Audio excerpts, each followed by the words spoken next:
엄마, 이게 뭐야? 장난쳐? 명절 아침상에 컵라면이라니 말이 돼? 아들의 고함이 온 집안을 울렸습니다. 왜 말이 안 되니? 올해 명절은 간단히 먹자꾸나. 저는 조용히 끓는 물을 컵라면에 부으며 말했죠. 지난 수년간 당연한 듯 밥을 얻어먹고 외식할 때마다 어떻게든 밥값을 내지 않으려고 온갖 핑계를 대며 도망가던 아들과 며느리. 돌이켜보니 저의 따뜻한 밥상이 그들을 버르장머리 없는 기생충으로 만들어버렸다는 것을 깨달았습니다. 이제 저들에게 진짜 세상의 맛을 보여줄 차례입니다. 컵라면 국물처럼 혀가 데일 만큼 뜨거운 맛을. 안녕하세요.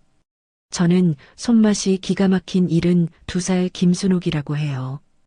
음식 솜씨가 좋아 가족들이 제 맛있는 밥 먹으며 행복해하는 걸 굉장한 자부심으로 여기고 살았어요. 그런데 말이죠. 저의 자부심이었던 밥 한 끼 때문에 가족이 서로 갈라질 뻔한 어이없는 사건이 생기고 말았습니다.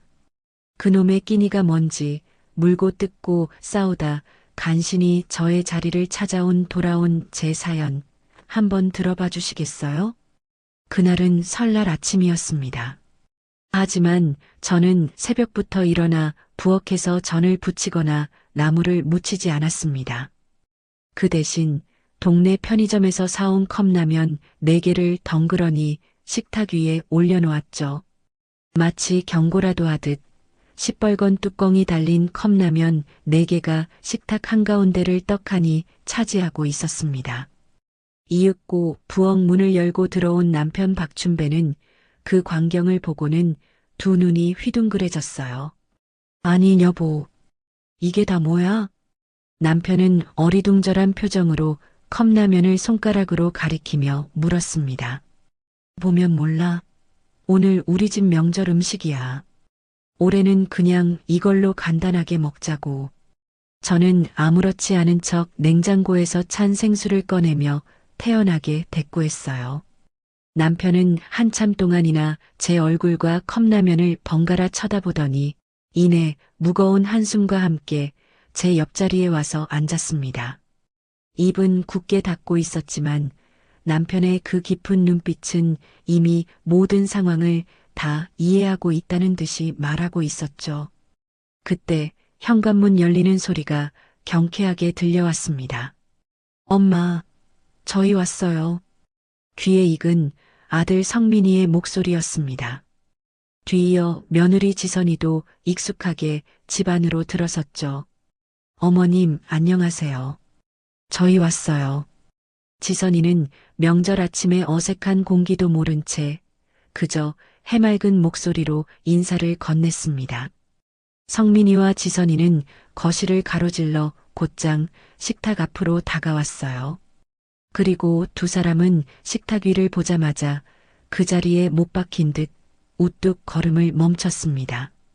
어머님, 이게 지금 뭐예요? 지선이가 가늘게 떨리는 목소리로 컵라면을 보며 물었습니다. 설날 음식이지 뭐니? 어서들 앉아서 같이 먹자. 저는 이미 물이 끓기 시작한 주전자를 들며 아무렇지 않게 말했어요. 성민이는 그런 저를 뚫어질 듯이 쳐다보며 버럭 소리를 질렀습니다. 엄마, 장난치는 것도 아니고 이게 뭐야? 명절 아침상에 컵라면이라니 말이 돼? 올해는 이렇게 간단하게 하기로 했어. 시끄럽고 앉기나 해. 저는 끓는 물을 주저없이 컵라면마다 가득 부었습니다. 하얀 김이 모락모락 피어오르며 매콤한 라면 냄새가 부엌을 가득 채웠죠. 성민이와 지선이는 그 자리에 얼어붙은 채 꼼짝도 하지 못했습니다. 어머님, 정말 농담이시죠? 네. 제발 농담이라고 말해주세요. 지선이가 금방이라도 울음을 터뜨릴 것 같은 표정으로 애원하듯 물었어요. 농담 아니야. 어서 앉아서 먹어. 저는 나무젓가락 4개를 식탁 위에 탁 소리가 나게 내려놓았습니다. 가장 먼저 침묵을 깬 것은 남편이었어요. 말없이 컵라면 뚜껑을 열자 뜨거운 김이 남편의 얼굴 위로 확 피어올랐습니다. 앉아라, 성민아. 내 엄마 고집 알잖냐.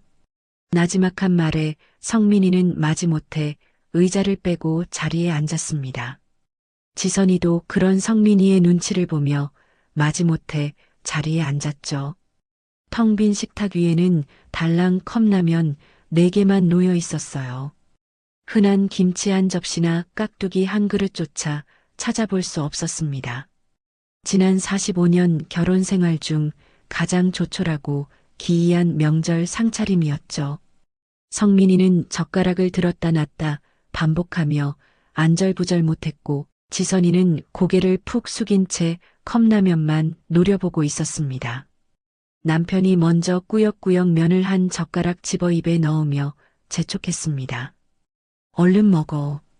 성민이는 그제야 떨리는 손으로 젓가락을 들어 면을 입으로 가져갔어요. 저 역시 말없이 면을 한 입 먹었습니다. 식탁에는 숨막히는 침묵만이 흘렀고 후루룩 후루룩 면을 삼키는 소리만이 조용히 부엌을 맴돌았습니다. 아무도 입을 열지 않았죠. 지선이는 겨우 두세 젓가락을 뜨는가 싶더니 이내 젓가락을 소리나게 내려놓았습니다. 저는 다 먹었습니다. 벌써? 겨우 몇 젓가락 뜨지도 않았잖니. 더 먹어라. 아니요, 배불러요. 속이 안 좋아서요. 지선이는 싸늘하게 대꾸하며 소파에 던져두었던 가방을 집어들었습니다. 성민이도 허겁지겁 남은 면을 입에 우겨넣고는 자리에서 일어났어요. 엄마, 우리 그만 가볼게. 성민이는 주머니에서 흰 봉투 하나를 꺼내 식탁 위에 툭 던지듯 내려놓았습니다. 해마다 명절이면 건네던 용돈 봉투였죠. 그럼 안녕히 계세요. 지선이는 쌀쌀맞게 인사를 던지고는 뒤도 돌아보지 않고 현관으로 향했습니다. 성민이도 그런 지선이의 뒤를 황급히 따랐죠. 성민아, 지선아, 조심해서 가거라. 남편이 뒤늦게 소리쳤지만 아들 내외에게서는 아무런 대답도 들려오지 않았습니다. 이윽고 현관문이 쾅 하고 세차게 닫혔습니다. 저는 식탁 위에 남겨진 컵라면을 말없이 바라봤습니다. 성민이와 지선이의 컵라면은 반도 줄지 않은 채 불어가고 있었죠. 아직도 모락모락 희미한 김이 피어오르고 있었습니다. 남편이 땅이 꺼져라 한숨을 내쉬었습니다. 당신 이제 어쩌려고 그래. 애들 저렇게 화가 나서 갔는데. 됐어. 당신도 봤잖아. 저놈들 버릇 이번 기회에 단단히 고쳐놔야 해. 저는 남은 컵라면 그릇을 치우며 단호하게 말했습니다. 그때 성민이가 던져놓고 간 흰 봉투가 눈에 들어왔죠. 예전 같았으면 아이고 뭘 이런 걸 다 하며 고맙게 받았을 봉투였지만 오늘따라 그 봉투가 천근만근처럼 무겁게만 느껴졌습니다. 사실 이 컵라면 사건이 일어나기까지는 아주 길고 긴 시간이 필요했습니다. 언제부터였을까요? 저희 집은 아들 내외에게 당연한 쉼터이자 공짜 식당이었습니다. 주말만 되면 성민이와 지선이는 의뢰 저희 집을 찾아왔죠. 엄마, 나 배고파 죽겠네. 뭐 먹을 거 없어?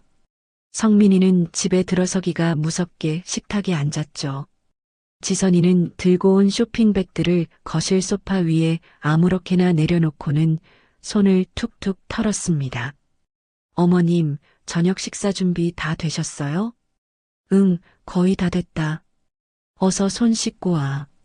저는 부엌으로 달려가 미리 준비해둔 음식들을 데우기 시작했습니다. 갈비찜에 잡채, 각종 전과 나물, 그리고 뜨끈한 국까지 주말마다 제가 정성스레 차려낸 밥상이었죠. 성민이는 밥상에 앉자마자 회사에서 있었던 불평불만을 늘어놓기 바빴습니다. 아, 진짜 그 김 팀장, 사람을 아주 못살게 굴어. 내가 뭘 그렇게 잘못했다고 사람들 앞에서 면박을 주냐고. 세상살이가 다 그런 거지. 그래도 어쩌겠냐. 참고 다녀야지. 남편 춘배가 아들을 달래듯 말했습니다. 아버지는 제 속도 모르면서 그런 말씀 마세요. 요즘 회사가 얼마나 힘든 줄 아세요? 성민이는 도리어 아버지에게 짜증을 냈습니다. 지선이는 그저 말없이 반찬만 깨작거리며 먹고 있었어요. 지선아, 입에 안 맞니? 이거 더 먹어봐라. 제가 지선이의 밥그릇 위로 반찬을 더 얹어 주었습니다. 아니에요, 어머님. 괜찮아요. 지선이는 고개만 까딱하며 짧게 대답할 뿐이었죠. 그 무심한 표정에는 어떤 변화도 없었습니다. 식사가 끝나면 성민이는 소파에 큰 대자로 드러누워 텔레비전을 봤고 지선이는 거실 바닥에 쇼핑한 물건들을 잔뜩 펼쳐놓고 자랑하기 시작했습니다. 어머님, 이 가방 너무 예쁘지 않아요? 신상인데 마지막 남은 거 제가 딱 샀어요. 그래, 예쁘구나. 지선이는 뭐가 그리 신이 나는지 입이 귀에 걸려 있었습니다. 새로 산 옷이며 가방, 화장품들이 거실 바닥에 어지럽게 널려 있었죠. 아이고, 뭘 이렇게 많이도 샀냐? 호호, 오늘 운이 좋았어요. 세일을 많이 해서요. 지선이는 그저 해맑게 웃으며 말했지만 저는 그 옷과 가방들의 가격표를 보고 있자니 숨이 턱 막히는 기분이었습니다. 저녁 시간이 되면 성민이는 당연하다는 듯 이렇게 말했죠. 엄마, 우리 저녁은 밖에서 사 먹을까? 그래, 뭐 먹고 싶은데? 오랜만에 소고기 먹으러 가자. 지선이가 고기 먹고 싶다고 노래를 부르네. 결국 저희 네 식구는 동네에서 가장 비싼 고깃집으로 향했습니다. 성민이는 자리에 앉자마자 메뉴판을 보지도 않고 비싼 부위만 골라 마구 시켰어요. 사장님, 여기 꽃등심 3인분에 육회도 하나 주세요. 지선아, 더 먹고 싶은 거 없어? 그래, 아들. 이왕 먹는 거 배부르게 많이 먹어라. 남편은 그런 아들의 모습이 그저 흐뭇한 듯 웃으며 말했습니다. 고기가 한 접시, 두 접시, 쉴 새 없이 식탁 위로 올라왔죠. 그리고 계산을 해야 할 시간이 되면 성민이는 늘 똑같은 레퍼토리를 반복했습니다. 내 지갑이 어디 갔지? 아, 이런. 차에다 놓고 내렸나 봐. 어머, 나도 카드 지갑을 집에 두고 왔네. 어떡하지? 지선이는 기다렸다는 듯이 맞장구를 쳤습니다. 결국 남편이 말없이 지갑을 꺼내 들었죠. 됐다. 내가 낼게. 아이고, 아버지. 잘 먹었습니다. 다음에 제가 꼭 살게요. 성민이는 능청스럽게 말하며 아버지가 내민 카드를 받아들었습니다. 뭐 이런 일이 어디 한두 번이었어야 말이죠. 김장철이 되면 제 고생은 이루 말할 수가 없었습니다.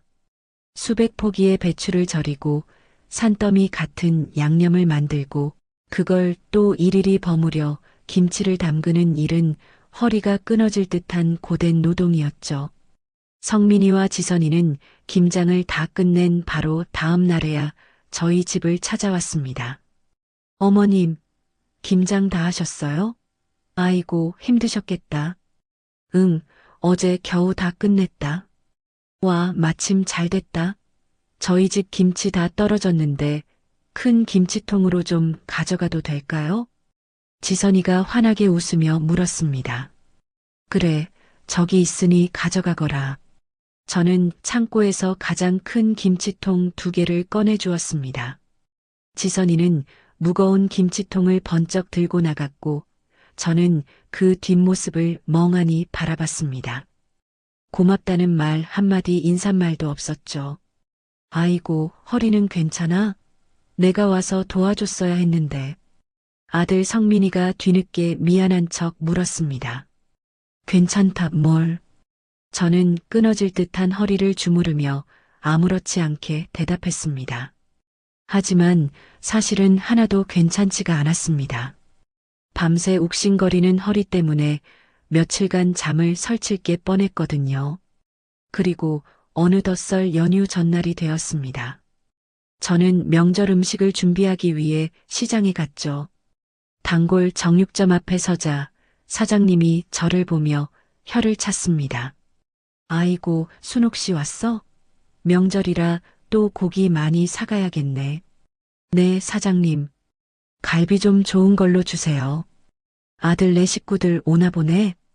네, 그럼요. 쯧쯧, 명절마다 고생이 많아. 자식들이 좀 도와주면 어디 덧나나. 사장님은 고기를 썰어주며 혼잣말처럼 중얼거렸습니다. 그러더니 덤이라며 고기를 한 움큼 더 얹어주었죠. 이건 서비스야. 힘내라고 주는 거니까 그냥 가져가. 아니에요, 사장님. 괜찮습니다. 괜찮기는 뭐가 괜찮아. 그냥 가져가요. 사장님의 그 안쓰럽다는 눈빛이 제 가슴에 비수처럼 날아와 깊숙이 박혔습니다. 저는 무거운 고기 꾸러미를 들고 집으로 돌아왔습니다. 숨을 헐떡이며 아파트 계단을 한 칸 오를 때마다 온갖 생각들이 꼬리에 꼬리를 물고 이어졌죠. 더 이상은 이렇게 살 수 없다. 이 지긋지긋한 고리를 이제는 끊어내야만 한다. 저는 그날 밤 뜬 눈으로 밤을 새웠습니다. 어두운 천장을 가만히 바라보며 저는 제 인생을 건 마지막 결심을 굳혔습니다. 그래, 설날 아침에는 절대로 음식을 하지 않을 것이다. 그렇게 아들 며느리와 한바탕 하고 난 후 사흘째 되던 날이었습니다. 제가 한창 부엌에서 설거지를 하고 있을 때 갑자기 현관문이 쿵쾅 하고 거칠게 열렸습니다. 엄마, 성민이의 목소리였습니다. 누가 들어도 단단히 화가 난 목소리였어요. 제가 마른 행주로 손을 닦으며 거실로 나가니 그곳에는 성민이와 지선이가 나란히 서 있었습니다. 두 사람 모두 잔뜩 날이 선 얼굴로 저를 노려보고 있었죠. 갑자기 왜들 그래? 무슨 일이야? 제가 먼저 입을 열었습니다. 엄마, 명절날 그게 대체 무슨 짓이었어요? 성민이가 다짜고짜 언성을 높이며 소리를 질렀습니다. 뭐가 말이냐? 컵라면이요. 세상에 어느 집에서 명절에 며느리한테 컵라면을 내놓냐고요. 성민이의 목소리가 온 집안을 쩌렁쩌렁 울렸습니다. 그게 뭐 어때서? 간편하고 좋지 않니? 저는 일부러 팔짱을 끼고 태연하게 대꾸했어요. 그때 옆에 서 있던 지선이가 날카롭게 끼어들었습니다. 어머님, 저희한테 정식으로 사과하셔야 하는 거 아니에요? 그 목소리에는 서리빨 같은 냉기가 흘렀습니다. 사과? 내가 너희한테 왜 사과를 해야 하는데? 저희가 지금 얼마나 창피한 줄 아세요? 어디 가서 명절에 이런 대접 받았다고 말도 못해요, 정말. 지선이가 억울하다는 듯이 목소리를 높였습니다. 그 모습에 저도 모르게 기가 막히고 어이가 없어서 헛웃음이 나왔습니다. 창피해? 지금 너희가 창피하다는 말을 입에 담을 자격이나 있어? 그럼 너희는 이 집에서 우리한테 한 짓은 창피하지도 않니? 엄마, 그게 지금 무슨 소리야? 너희가 우리를 부모라고 생각은 하고 사는 거냐고 묻는 거야. 돌려서 얘기하니까 알아듣기 어렵니다. 제 목소리가 파르르 떨려 나왔습니다. 지난 세월 동안 가슴속에 차곡차곡 쌓아두었던 말들이 용암처럼 터져나오기 시작했죠. 주말마다 득달같이 달려와서 차려주는 밥상 다 받아먹고 외식할 때마다 돈 한 푼 안 내고 힘들게 담근 김장김치는 고생했다는 말 한마디 없이 당연하다는 듯이 바리바리 싸들고 가고 여기가 너희들 공짜 식당이야? 아니면 돈 나오는 은행이냐고. 엄마, 그게 무슨 말도 안 되는. 입 닥쳐. 아직 내 할 말 안 끝났어.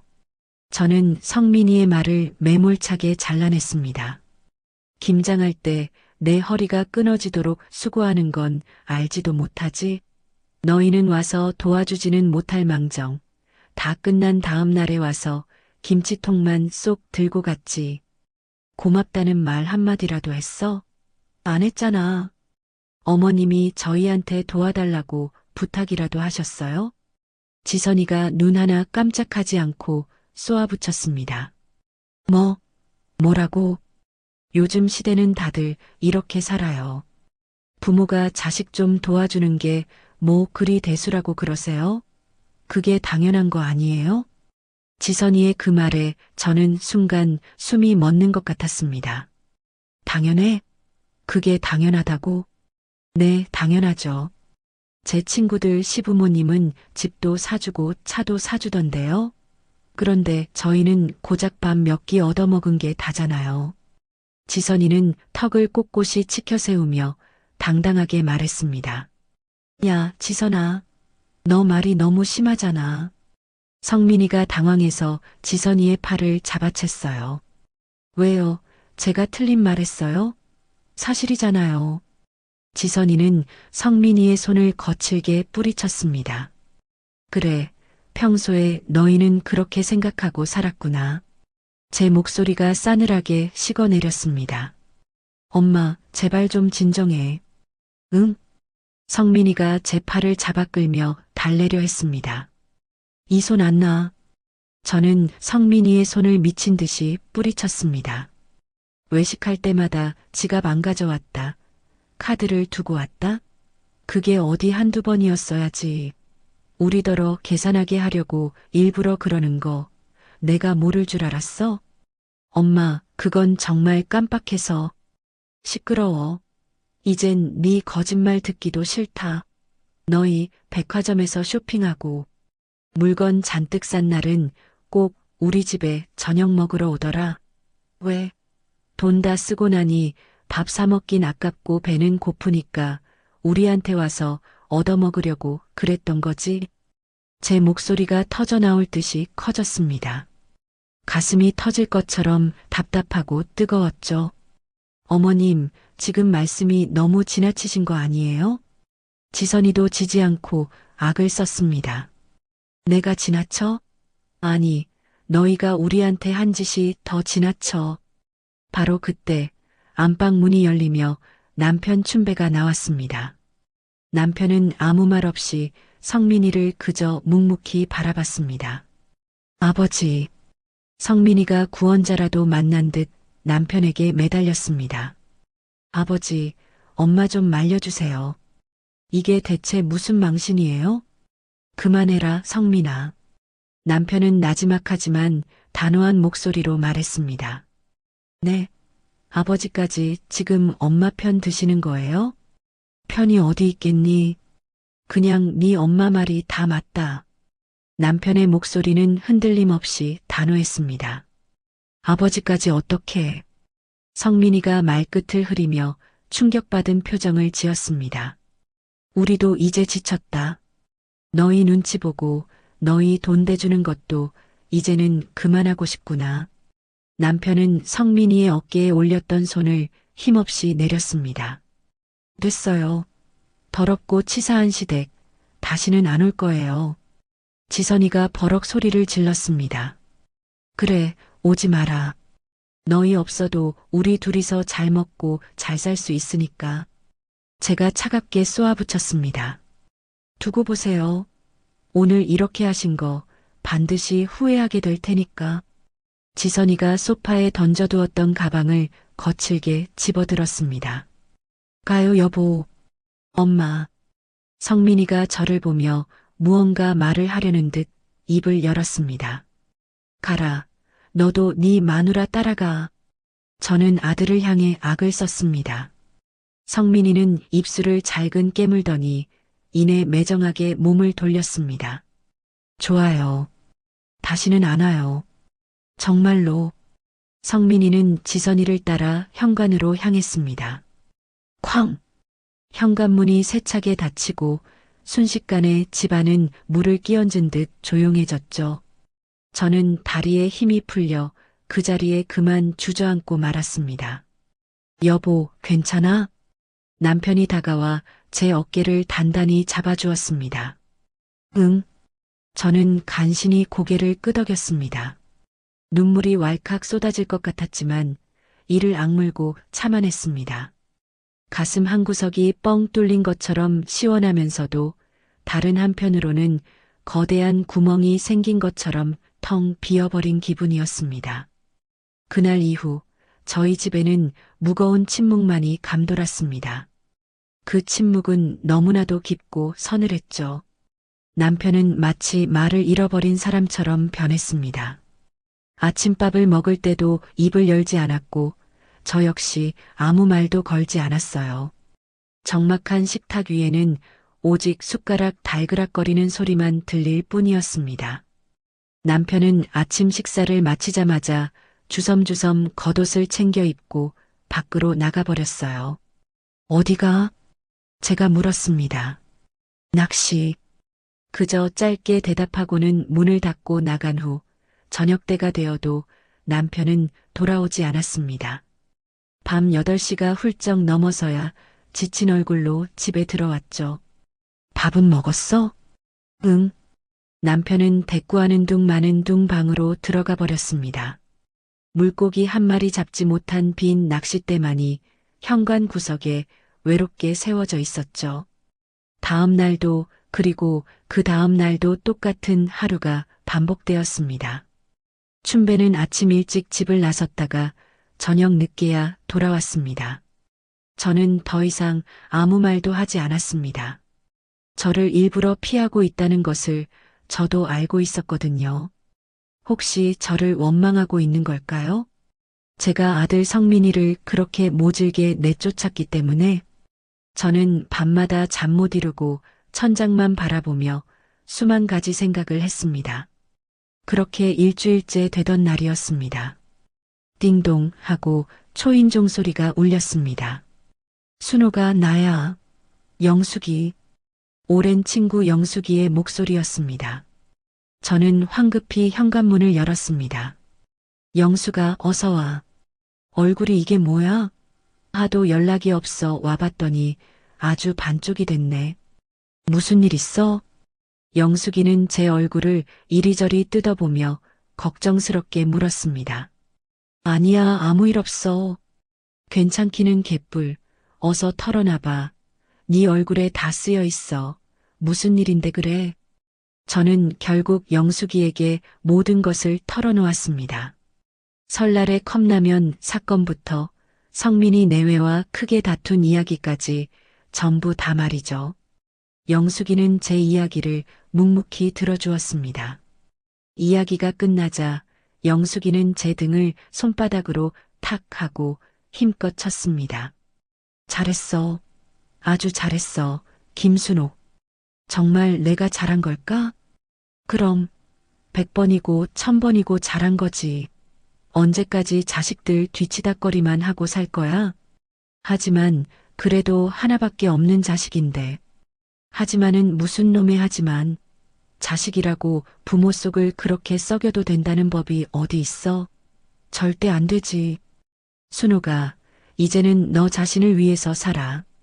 나 자신을 위해서? 그래. 너 혹시 뭐 하고 싶은 거 없어?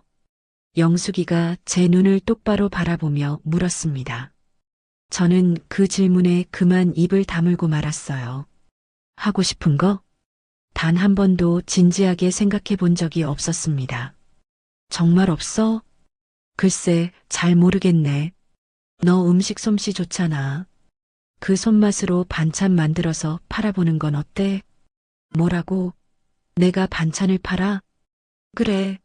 내 가게 옆에 작은 공간이 하나 비어 있어. 거기서 한번 시작해봐. 영숙이가 제 손을 덥석 잡았습니다. 아니야, 나는 못해. 장사 같은 건 해본 적도 없는데.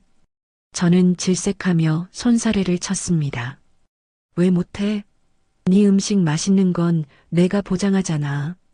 이 나이에 무슨, 나이가 무슨 상관이야. 일단 한번 해보라니까. 생각보다 훨씬 재미있을걸? 영숙이가 저를 보며 환하게 웃었습니다. 아니야. 나는 억지로 하라는 건 아니야. 그냥 한번 천천히 생각해봐. 영숙이는 자리에서 일어서며 말했습니다. 언제든 마음 바뀌면 나한테 와. 내 가게 문은 너한테 항상 열려 있을 테니까. 영숙이가 현관문을 열고 밖으로 나간 후 저는 한참을 멍하니 앉아 있었습니다. 반찬 가게라니. 이 나이에 제가요? 그런데 이상하게도 가슴 한구석에서 무언가 아주 작은 것이 꿈틀거리는 것만 같았어요. 마치 꺼져가던 아궁이 속에 다시 피어나는 작은 불씨처럼 말입니다. 하지만 저는 애써 그 불씨를 끄려고 고개를 저었습니다. 그런데 참 이상하죠. 그 작은 불씨는 제 의지와는 상관없이 좀처럼 쉽게 꺼지지가 않았습니다. 아들과 며느리에게 그 난리를 치고 열흘쯤 지났을 때였습니다. 시장에 장을 보러 갔다가 집으로 돌아오는 길이었죠. 그런데 저희 집 현관 앞에 웬 낯선 사람이 서 있는 게 아니겠어요? 가까이 다가가 보니 그 얼굴은 바로 며느리 지선이의 친정엄마였죠. 지선이 엄마는 값비싼 옷으로 깔끔하게 차려입었고 막 미용실에 다녀온 듯 곱게 매만져져 있었죠. 아니, 사부인. 여긴 어쩐 일이세요? 제가 조심스럽게 안부를 물었습니다. 어쩐 일이냐고요? 그건 사돈이 더 잘 아실 텐데. 사부인은 시작부터 날카롭게 소리를 높였습니다. 저는 그 기세에 깜짝 놀라 저도 모르게 한 걸음 뒤로 물러섰습니다. 멀쩡한 우리 지선이한테 대체 무슨 짓을 하신 거예요? 예, 그게 무슨 말씀이신지. 명절에 며느리한테 컵라면을 내놓으셨다면서요? 그게 어디 사람이 할 짓이에요? 사부인의 얼굴이 시뻘겋게 달아오르기 시작했습니다. 사부인, 그건 세상에 우리 지선이가 얼마나 착하고 순한 애인데 손에 물 한 방울 안 묻히고 귀하게 키운 애란 말이에요. 사부인은 성큼성큼 제 앞으로 다가섰습니다. 저는 위압감에 저도 모르게 장바구니 손잡이를 꽉 쥐었습니다. 일단 진정하시고 안으로 들어가서 이야기해요. 안 들어가요. 제가 뭐하러 사돈 집에 들어가요. 여기서 할 말 똑똑히 다 하고 갈 테니 그런 줄 아세요. 사부인의 목소리는 점점 더 커져서 온 복도를 쩌렁쩌렁 울렸습니다. 사부인, 제발 목소리 좀 낮춰주세요. 이웃들이 다 듣겠어요. 들으라고 하는 소리예요. 동네 사람들 다 알아야죠. 이 집 시어머니가 얼마나 지독하고 몹쓸 사람인지. 저는 창피함에 아랫입술을 꽉 깨물었습니다. 우리 지선이 그 댁에 시집가서 단 한 번도 불평한 적 없는 애예요. 그런 착한 애한테 어떻게 그런 모욕을 줄 수가 있으세요? 지선이가 불평 한 번 안 했다고요? 제 목소리가 어이없음에 가늘게 떨렸습니다. 그럼요. 단 한 번도요. 그럼 제가 똑똑히 말씀드리죠. 그동안 지선이가 저희한테 뭘 어떻게 했는지, 우리 딸이 뭘 어쨌는데요? 사부인이 두 손을 허리에 척 얹으며 소리쳤습니다. 주말마다 와서 밥은 당연하게 얻어먹고 김장할 때는 콧배기도 안 비치다가 김치통만 쏙 가져갔습니다. 아니, 그게 뭐 그리 대수라고 그러세요. 시어머니가 며느리 밥 해주고 김치 좀 나눠주는 게 당연한 거 아니에요? 그게 당연하다고요? 그럼요, 어머니가 그 정도도 못 해줘요? 이런 건 아무것도 아니죠. 제가 시집살이 할 때는 더 심한 것도 마다하지 않았어요. 그 순간 제 이성은 끊어졌습니다. 그래서 사부인께서는 시집살이 하면서 힘들게 사셨으니 지선이는 편하게 살면서 그 고통을 저한테 고스란히 전해주라고 하셨어요? 고통? 지금 며느리 밥상 차려주는 걸 고통이라고 했어요? 사부인의 목소리가 칼날처럼 날카로워졌습니다. 네, 고통이에요. 일방적으로 주기만 하는 건 사랑이 아니라 고통이라고요. 세상에, 이 사람이 지금 돌았나? 사부인이 손가락으로 저를 삿대질하며 고래고래 소리를 질렀습니다. 여기 동네 사람들, 다들 와서 이것 좀 보세요. 이 집 시어머니가 얼마나 못돼 처먹었는지. 사부인은 주변을 두리번거리며 악을 썼습니다. 명절에 며느리한테 컵라면을 먹였대요. 그것도 달랑 컵라면만. 마침 옆집 아주머니가 장을 보고 집으로 돌아오던 길이었습니다. 아주머니는 저희를 보고는 눈을 동그랗게 떴죠. 어머나, 저게 무슨 소리야. 옆집 아주머니는 혀를 끌끌 차며 서둘러 자기 집으로 쏙 들어가 버렸습니다. 저는 얼굴이 불타는 것처럼 화끈거렸습니다. 요즘 시어머니들이 다 이 모양이라니까. 며느리는 종처럼 부려먹으면서 정작 해주는 건 쥐뿔도 없어요. 사부인은 그칠 줄 모르고 소리쳤습니다. 제발 그만 좀 하세요. 저도 모르게 소리를 질렀습니다. 안 그만둬요. 우리 지선이 시집 잘못 보낸 거, 이 동네방네에 다 소문내고 말 테니까. 저는 더 이상 견딜 수가 없어서 현관문을 열고 안으로 들어갔습니다. 쾅! 문을 세게 닫았지만 사부인의 악에 받친 목소리는 문틈을 비집고 계속 들려왔습니다. 문 열어요. 어디서 도망을 가. 당장 나와서 사과하지 못해요?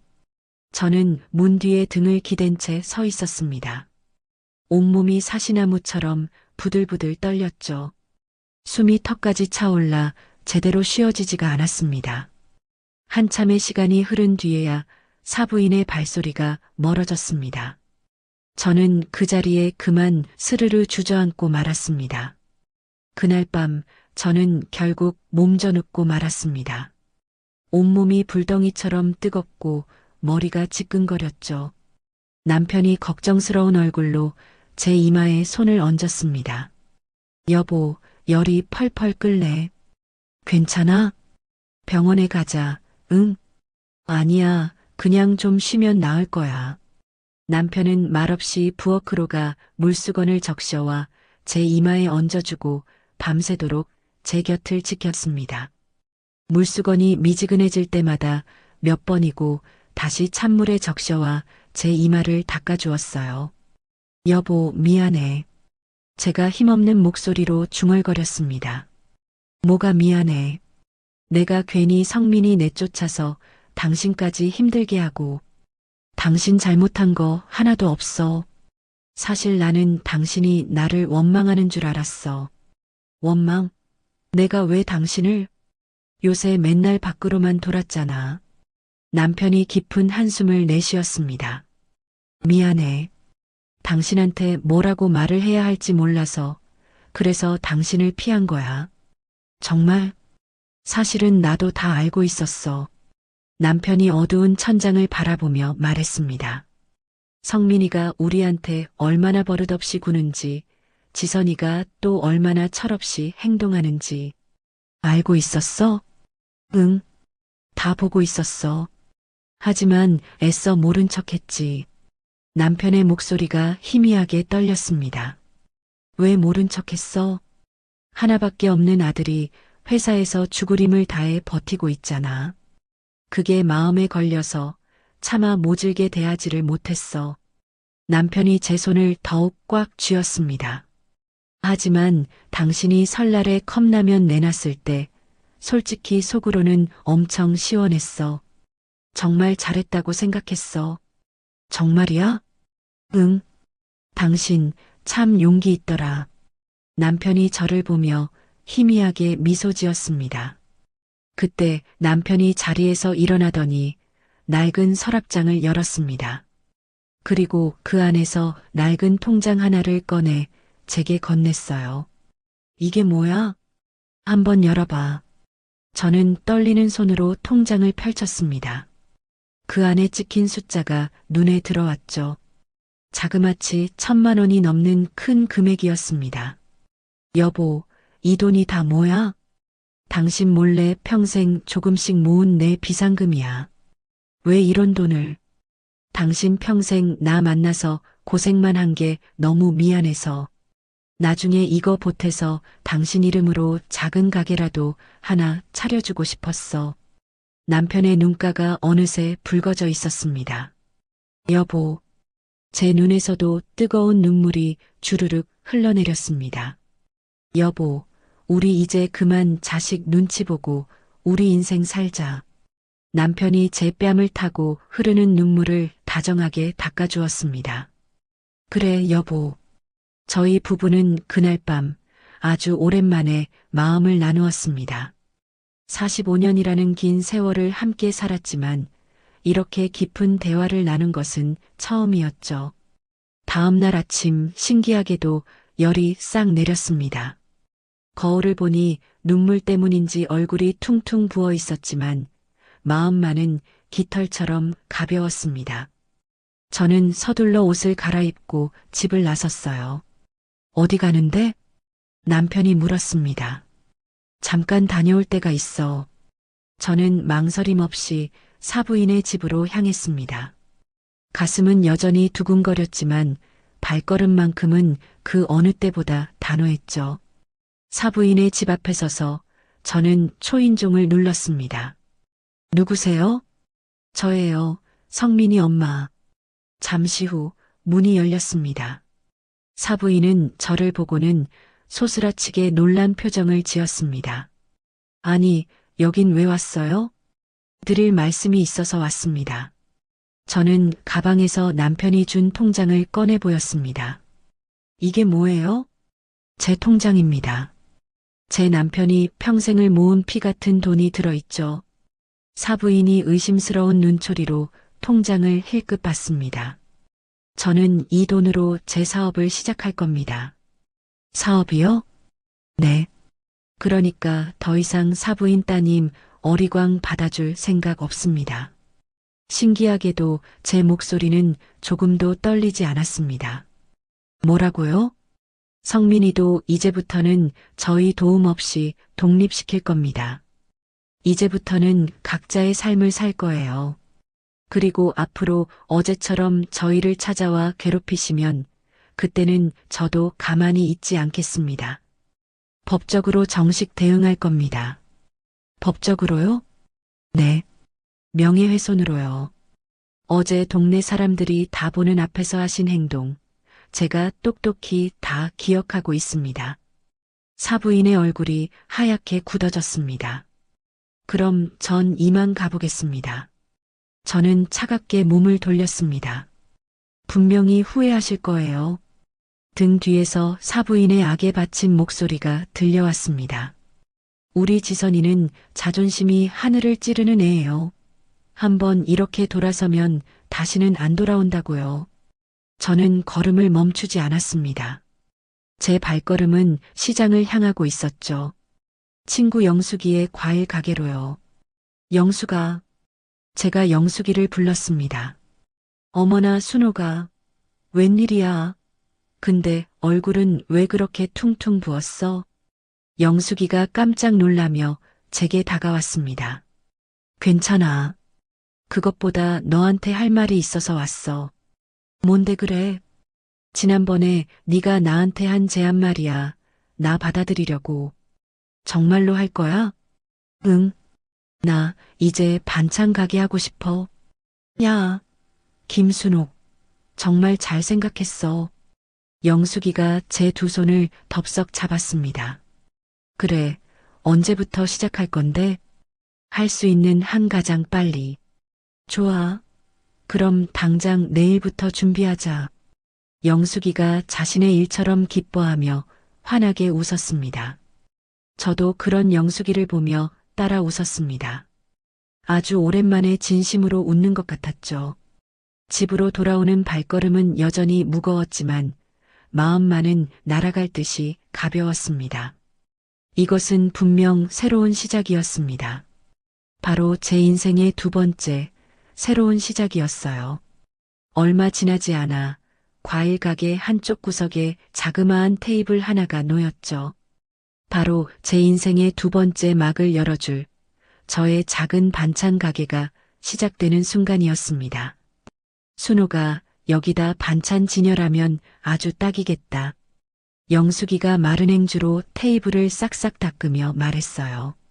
정말 고맙다, 영숙아. 너 아니었으면 어쩔 뻔했니? 고맙기는 뭐가 고마워, 이 사람아. 우리 사이에 서로 돕고 사는 거지 뭘? 저는 집에서 정성껏 만들어 온 반찬통들을 조심스럽게 테이블 위에 올려놓았습니다. 남편이 좋아하는 돼지고기 장조림, 고소하게 볶아낸 멸치볶음, 파릇파릇한 시금치나물, 그리고 윤기가 자르르 흐르는 콩자반까지 그렇게 4가지였어요. 와, 냄새 좀 봐. 이거 완전 밥도둑이겠는데? 영숙이가 코를 킁킁거리며 호들갑을 떨었습니다. 이게 정말 팔릴까? 당연한 소리를 하고 있어. 이렇게 맛있는데 안 팔리는 게 이상한 거지. 하지만 영숙이의 호언장담과는 달리 첫날은 단 한 통의 반찬도 팔리지 않았습니다. 사람들은 영숙이의 과일만 한 아름사갈 뿐 구석에 놓인 제 반찬은 거들떠보지도 않았죠. 저는 결국 무거운 발걸음을 이끌고 집으로 돌아왔습니다. 여보, 장사는 어떻게 됐어? 남편이 걱정스러운 얼굴로 물었습니다. 하나도 못 팔았어. 에이, 첫 술에 배부를 수 있나? 내일은 분명히 팔릴 테니 너무 기죽지 마, 응? 남편은 제 어깨를 말없이 토닥여 주었습니다. 다음 날 저는 어둠이 채 가시지 않은 새벽 시장으로 향했죠. 아니, 순옥 씨 아니야? 이렇게 이른 시간에 웬일이야? 단골 정육점 사장님이 저를 보고 놀라 물었습니다. 제가 조그맣게 반찬 장사를 시작했거든요. 그래. 아이고, 잘 됐네. 고기 필요하면 언제든지 말만 해. 제일 좋은 놈으로 빼줄 테니. 정말 고맙습니다, 사장님. 저는 신선한 고기를 넉넉하게 샀습니다. 채소 가게에서는 흙냄새가 물씬 풍기는 가장 싱싱한 시금치를 골랐죠. 집으로 돌아오자마자 저는 곧장 부엌으로 가 반찬을 만들기 시작했습니다. 고기는 핏물을 빼고 정성스럽게 손질해서 깊은 맛이 우러나도록 장조림을 끓였고 시금치는 숨이 죽지 않게 살짝 데쳐서 고소한 참기름에 조물조물 무쳐냈어요. 이야, 온 집안에 맛있는 냄새가 진동을 하네. 남편이 냄새를 맡고 부엌으로 들어왔습니다. 당신, 이것 좀 맛 좀 봐줘. 바로 이 맛이야. 이야, 이거 대박 나겠는데? 정말, 정말 맛있어? 그럼, 이 정도면 완판이야, 완판. 남편의 그 한마디에 어디서 그런 용기가 솟아났는지 모르겠습니다. 저는 자신감을 얻고 가게로 나갔습니다. 하지만 오늘도 사람들은 제 반찬 앞을 그저 스쳐 지나갈 뿐이었죠. 바로 그때 한 아주머니가 제 테이블 앞에서 걸음을 딱 멈춰 섰습니다. 이거 직접 만드신 반찬이에요?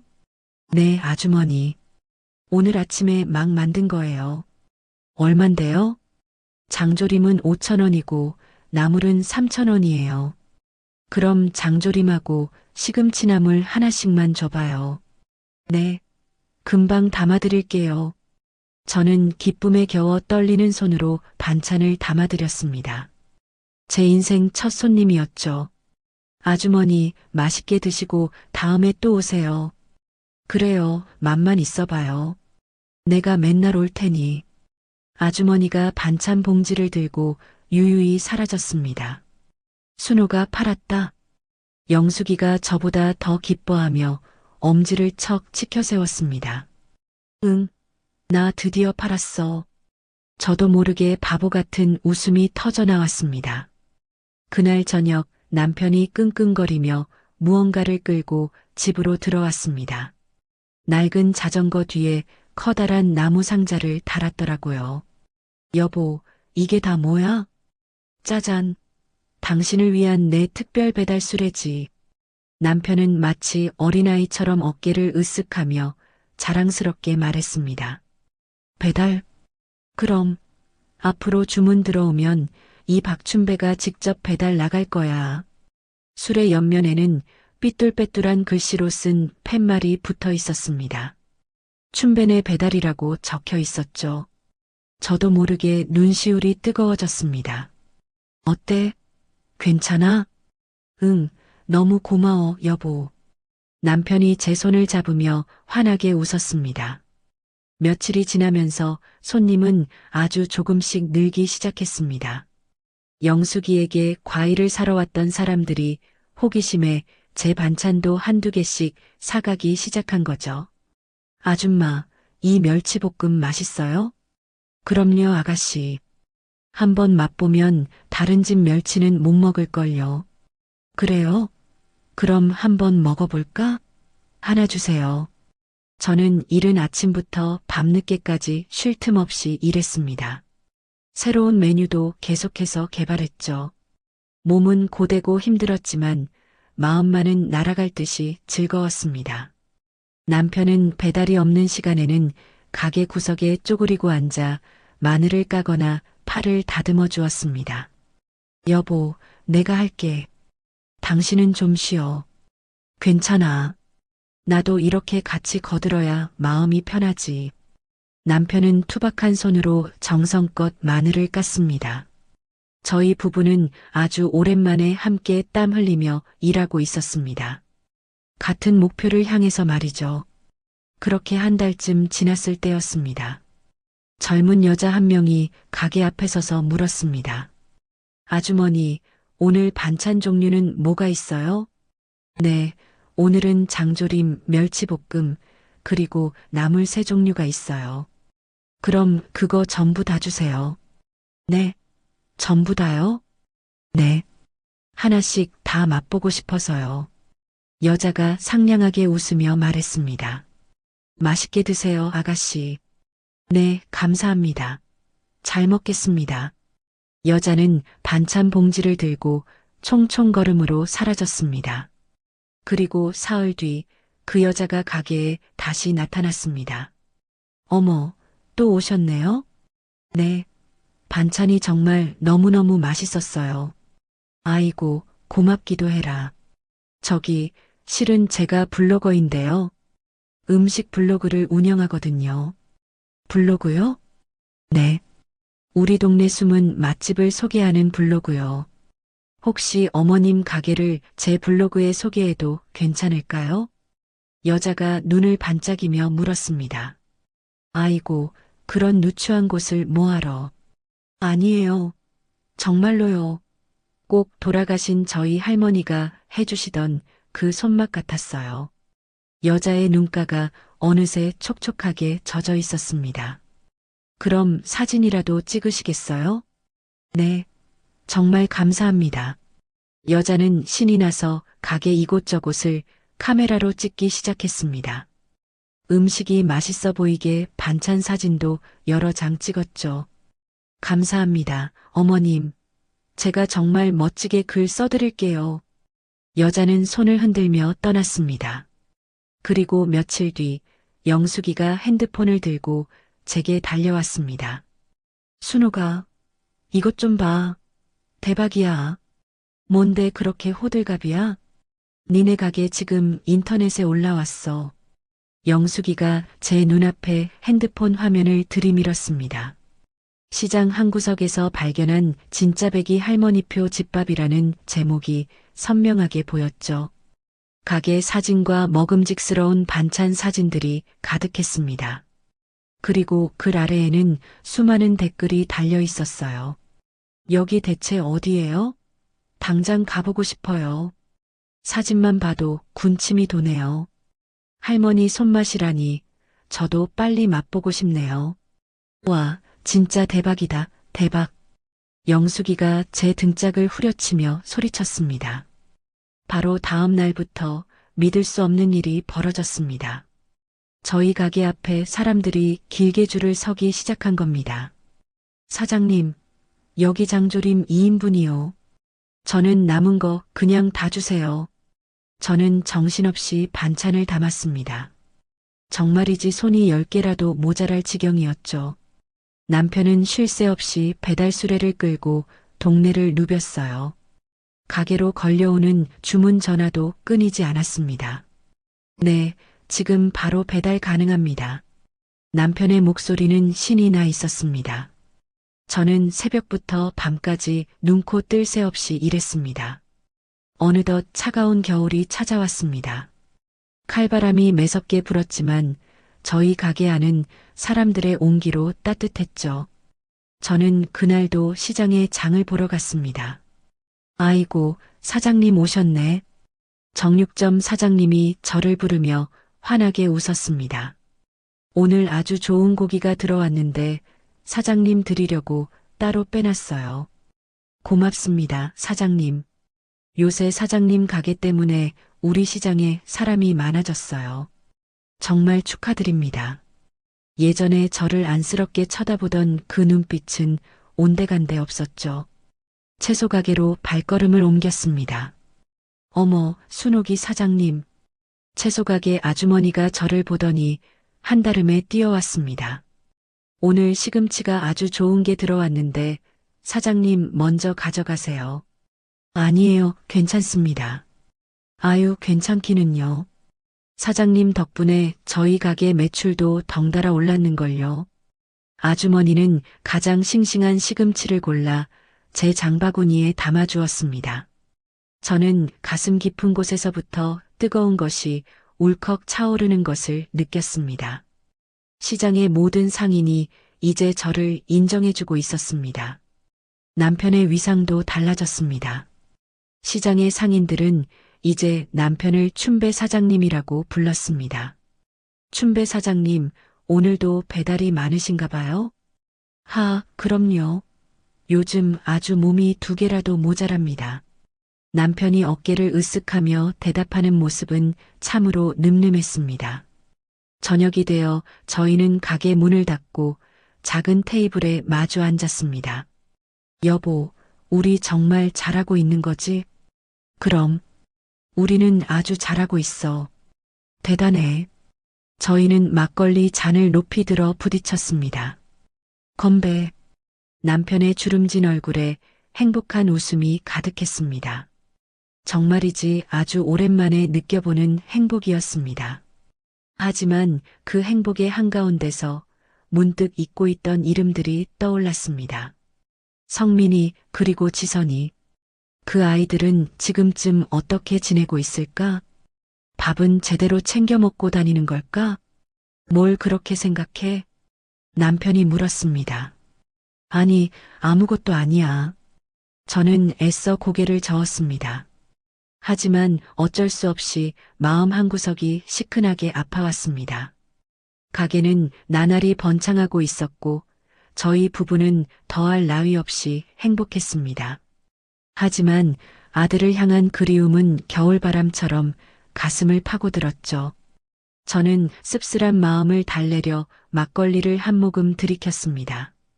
달콤할 줄 알았던 막걸리가 유난히 쓰게 느껴지는 밤이었습니다. 어느 날 오후 친구 영숙이가 신문지 한 장을 들고 헐레벌떡 가게로 뛰어들어왔습니다. 순호가, 시장 안에 조그만 빈 상가가 하나 나왔대. 작긴 해도 위치가 아주 기가 막혀. 영숙이가 손가락으로 신문의 한쪽 구석을 가리켰습니다. 상가 임대라는 글자가 눈에 들어왔죠. 너희도 이제 슬슬 독립할 때 됐잖아. 언제까지 내 가게 구석탱이에서 이렇게 장사할 거야? 영숙이의 그 말에 제 심장이 갑자기 두근거리기 시작했습니다. 하지만 우리가 무슨 돈이 있어서 상가를 얻어. 무슨 소리야? 지난번에 네 남편이 통장 줬다며 그걸로 보증금 내면 딱이겠구먼. 그래도 정말 괜찮을까? 당연하지. 김순옥 사장님, 이제 제대로 한번 날개를 펼쳐봐야지. 저는 그날 저녁 남편과 조심스럽게 상의했습니다. 여보, 우리 가게를 하나 얻는 건 어떨까? 영숙이가 시장 안에 괜찮은 자리가 하나 나왔다고 알려줬어. 남편은 잠시 깊은 생각에 잠기는가 싶더니 이내 결심한 듯 고개를 끄덕였습니다. 좋아. 까짓것 한번 해보자고. 다음 날 저희 부부는 곧장 그 상가를 보러 갔습니다. 안쪽에는 아담한 주방도 있었고 손님들이 앉아서 식사할 수 있는 작은 공간도 마련되어 있었습니다. 여보, 바로 여기야. 제가 기쁨에 겨워 소리쳤습니다. 그래, 여기가 딱 좋겠네. 남편도 만족스러운 듯 환하게 웃으며 말했습니다. 4월의 마지막 날, 저희는 드디어 상가 계약서에 도장을 찍었습니다. 그리고 가게에 걸 새로운 간판도 맞췄죠. 순옥이네. 크고 선명한 글씨가 박힌 간판이었습니다. 와, 여보. 정말 멋있다. 남편이 가게 앞에 서서 간판을 올려다보며 감탄했습니다. 저희는 가게 안을 하나하나 정성껏 꾸몄습니다. 주방에는 번쩍이는 새 기구들을 들여놓았고, 홀에는 아담한 테이블 3개도 놓았죠. 이제 손님들이 여기 앉아서 편하게 밥도 먹고 갈 수 있겠네. 남편은 그동안 정들었던 배달 자전거를 처분하고 대신 번쩍이는 중고 오토바이를 한 대 사왔습니다. 니야, 이제 배달 속도가 엄청나게 빨라지겠는걸? 남편은 어린아이처럼 오토바이를 연신 쓰다듬으며 말했습니다. 저는 늘어난 일손을 감당하기 위해 처음으로 직원도 구했습니다. 아주머니는 설거지와 청소 같은 꾸준히 일을 도맡아 주셨습니다. 드디어 순옥이네가 정식으로 문을 여는 첫날이었습니다.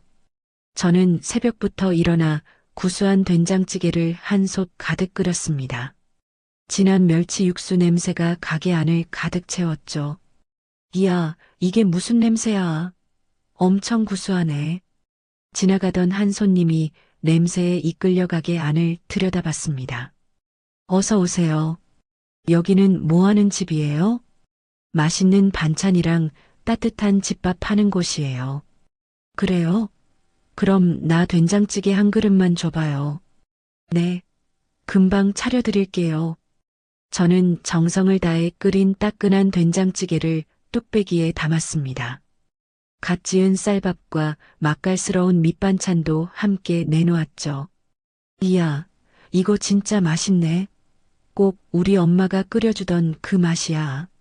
손님은 밥 한 그릇을 뚝딱 비우고는 엄지를 척 치켜 세웠습니다. 다음에 또 오세요, 손님. 네, 사장님. 단골 될 것 같네요. 그 손님을 시작으로 손님들이 하나둘씩 늘기 시작했습니다. 5월의 어느 맑은 날이었습니다. 저는 장을 보기 위해 시장 골목을 걷고 있었습니다. 그때 저 멀리서 익숙한 뒷모습이 눈에 들어왔습니다. 제 심장이 쿵 하고 바닥으로 내려앉는 것 같았죠. 바로 제 아들 성민이었습니다. 성민이는 저희 가게 앞에서 조금 떨어진 곳에 우두커니 서서 가게 안을 하염없이 들여다보고 있었습니다. 얼굴은 어찌나 수척해졌는지 예전에 건강하던 모습은 온데간데 없이 사라지고 훨씬 야윈 모습이었어요.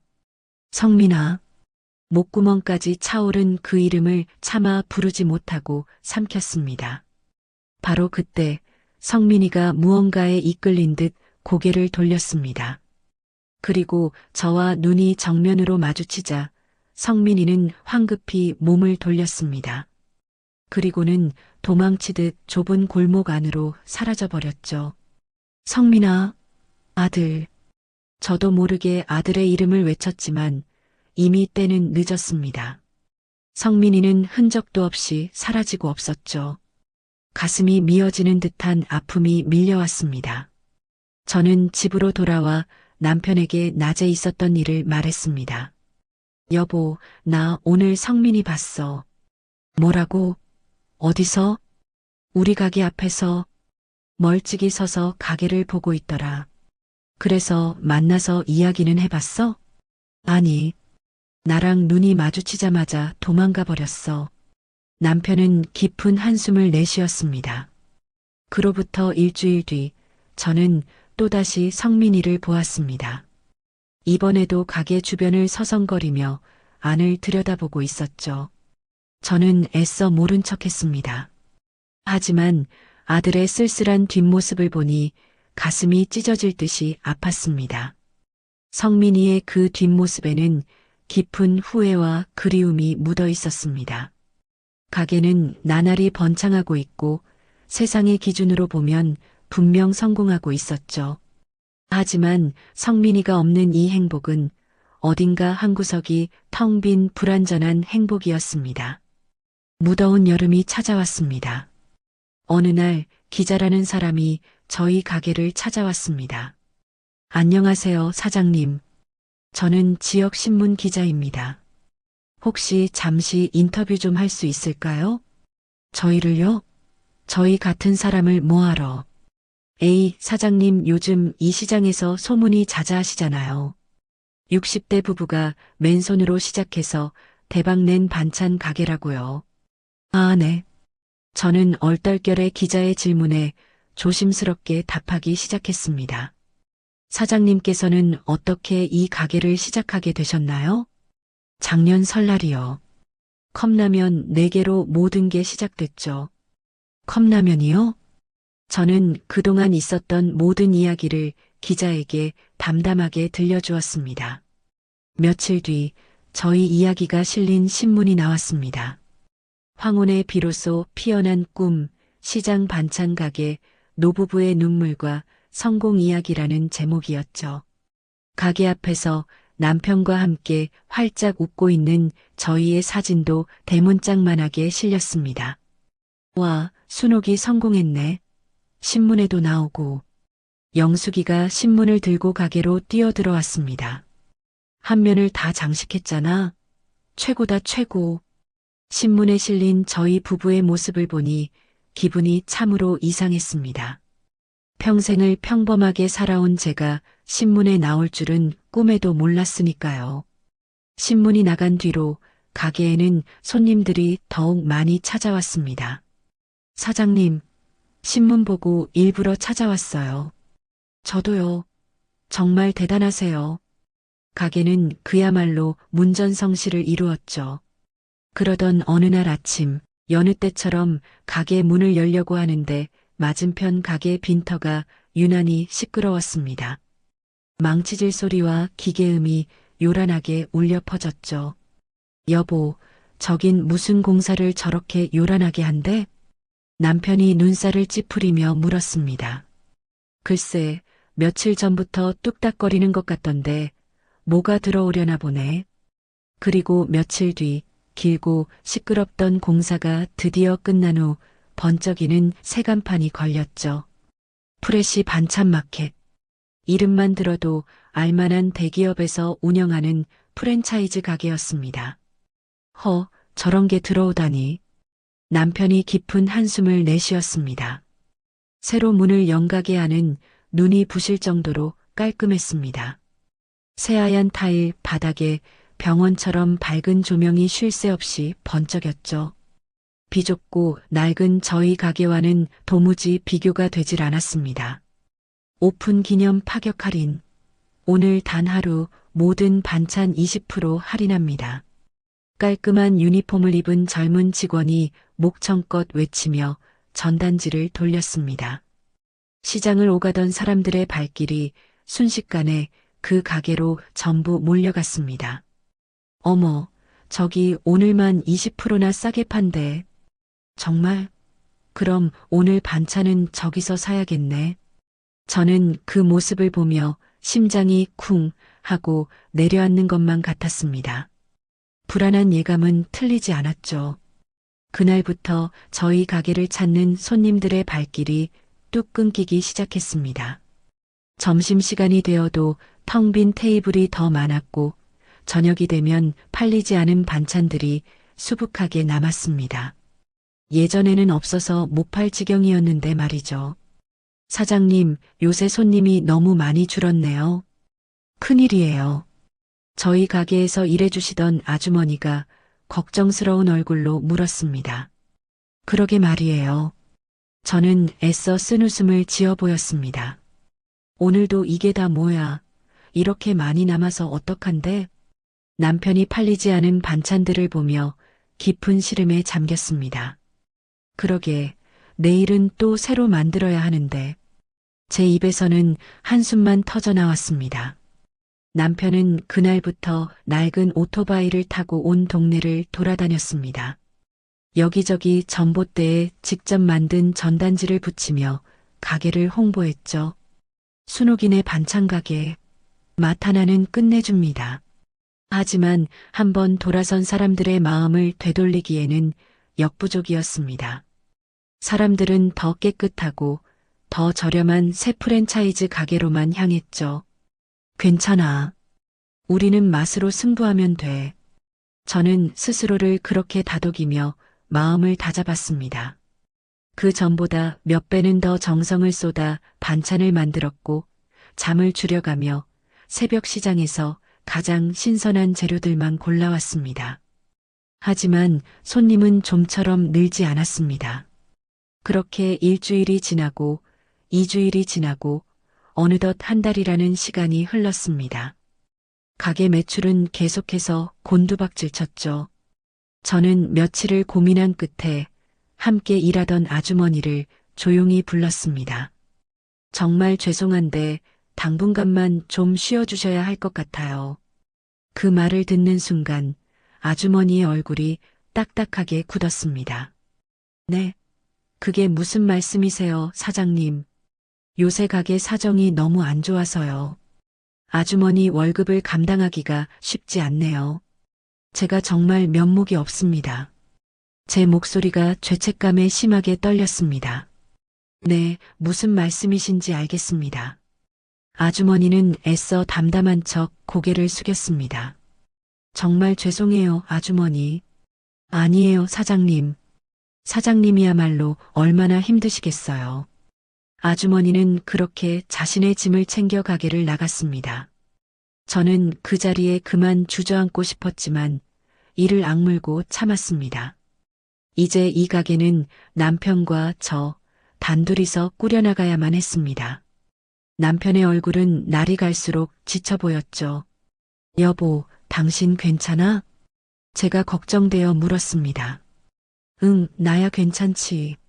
하지만 남편의 얼굴은 누가 봐도 괜찮은 사람의 얼굴이 아니었습니다. 10월의 마지막 날, 어느 쌀쌀한 아침이었습니다. 남편이 커다란 냄비를 들어 옮기려고 하는 순간이었습니다. 쿵!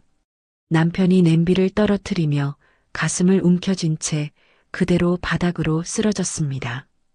여보, 정신 좀 차려봐. 저는 미친 듯이 남편을 흔들었습니다. 남편의 얼굴은 종이장처럼 새하얗게 질려 있었죠. 저는 떨리는 손으로 간신히 119에 전화를 걸었습니다.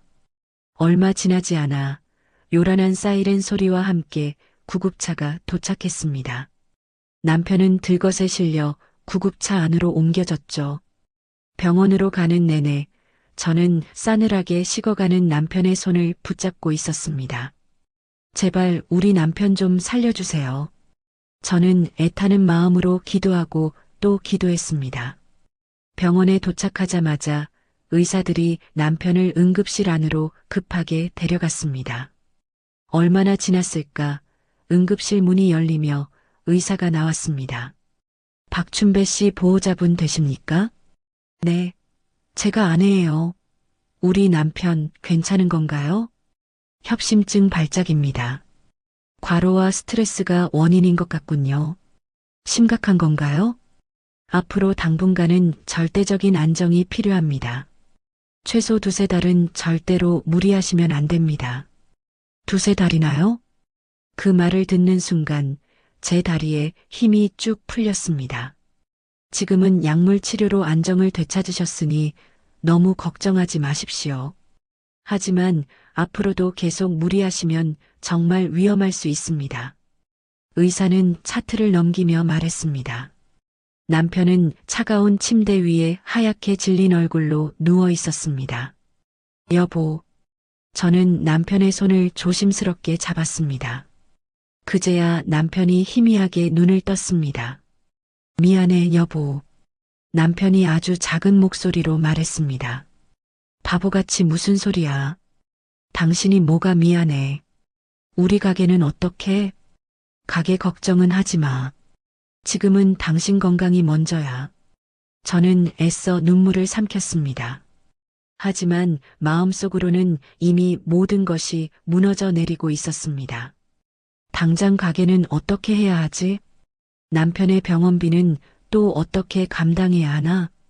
모든 것이 한꺼번에 저를 덮쳐오는 것만 같았죠. 저는 결국 가게 문을 닫기로 했습니다. 달리 선택의 여지가 없었습니다. 저는 떨리는 손으로 종이에 글씨를 썼습니다. 개인 사정으로 당분간 휴업합니다. 그리고 그 종이를 가게의 유리문에 붙였습니다. 그렇게 일주일이 지났습니다. 남편의 건강은 다행히 조금씩 나아지고 있었습니다. 여보, 가게는 정말 괜찮은 거야? 남편이 걱정스럽게 물었습니다. 그럼 걱정하지 마.